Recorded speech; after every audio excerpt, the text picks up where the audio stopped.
Everybody talks about the safety layers at home, but few actually understand what the layers are and how they work to keep you and your family safe. Please understand that our training is not about keeping the contents of your home safe. It's about the people that live there.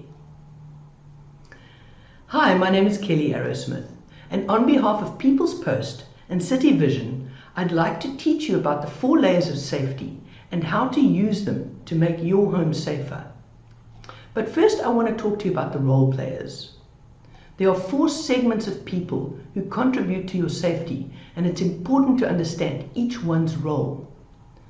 The first role players are the police. They normally come into play after an incident has occurred. They collect the evidence, do the investigation, and respond to emergency calls. And of course they make arrests. The next role players are Neighborhood Watch. They have a vested interest in the area. They perform proactive patrols and are the eyes and ears of the neighborhood. I encourage you to join your local Neighborhood Watch. It's interesting to note that if you have a Neighborhood Watch, an effective one, the crime goes down quite a bit. The third role player is your armed response. The problem is that when you push the panic button, your armed response can't just materialize. They're not fairy godmothers. It's going to take them a few minutes to get to you. So you are responsible for what happens in those next few minutes, which, by the way, will seem like a lifetime. If you really want to get an idea of how long a few minutes is, next time you're sitting at a red light, wait 3 minutes before pulling away. We are all different. And there's no one size fits all when it comes to safety. Some people will prefer specific layers over others, and that's perfect. Once you understand the 4 layers, you can work on the ones that best suit you and your lifestyle. Think of layers like an onion, kind of like Shrek. The first layer is the barrier layer. It consists of anything that the bad guys have to go over, under, or through to get to you. Things like walls and fences, burglar bars, and security gates. The police and Neighborhood Watch are also part of this layer, but they form part of the next layer, which is your warning layer.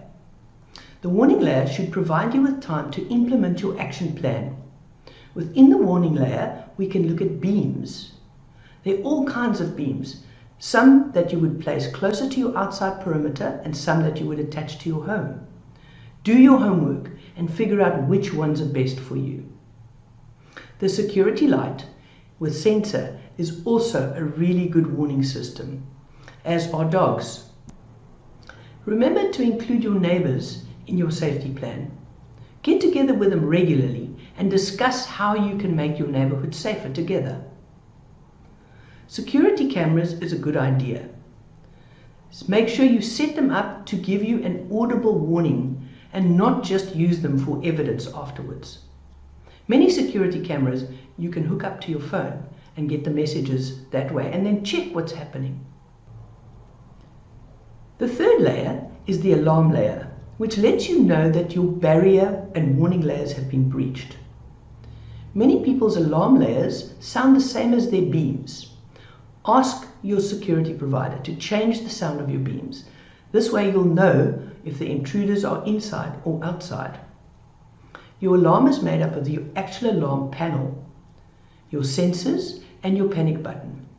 Remember that your alarm is just like your motor vehicle. It needs to be tested regularly and serviced occasionally. And don't forget to upgrade or replace it when it gets too old. The fourth and final layer is your safe room. Your safe room is an area that you and your family can escape to in the event of a home invasion. You need a good strong door, or perhaps an expandable gate that you can put behind your door to close in a hurry to keep the baddies out.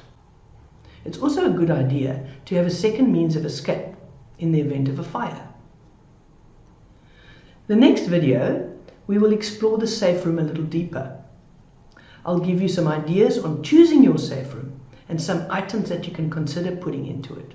Thank you very much for joining me today. Keep a lookout for the next video. Cheers.